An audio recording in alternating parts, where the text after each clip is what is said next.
हुस्न से ढाहे कयामत, राम प्यारी चाय वाली। मैं जिस दिन बैठता हूँ उस दिन बोहनी तक नहीं होती है, और ये राम प्यारी जिस दिन दुकान पर बैठती है ग्राहकों का तांता लग जाता है। और गप्पे मत मारने लगिएगा। इसमें तो ये माहिरे हैं। तू क्या कर रहा है यहाँ पर? मद की माछी की तरह मंडरा रहा है। अरे हम ही भौजी का चूल्हा जलाए हैं तो भौजी चाय बनाई है, समझे?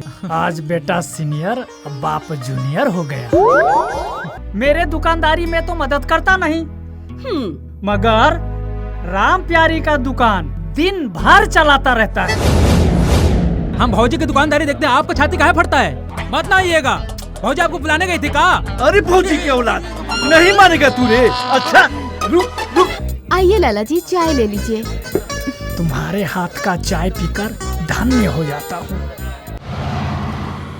घेटू दबा दूंगा एक। अरे रघुवीर भैया, अरे आपकी गाय तुरा के सरपंच साहब की गन्ना के खेत में घुस गई है, जल्दी जाइए।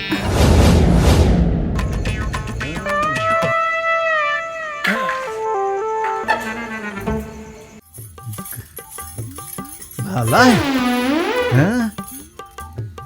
बताइए तो, इस बुढ़ापे में साले का दिमाग खराब हो गया है। मैं नीचे ही सो जाता हूँ। तो जाओ। जाता हूँ। हाँ जाओ। अरे जाता हूँ ना। और अपने हुस्न से ढाहे कयामत, राम प्यारी चाय वाली। औला लगाऊंगा, पूरे बॉडी में मसाज करूंगा।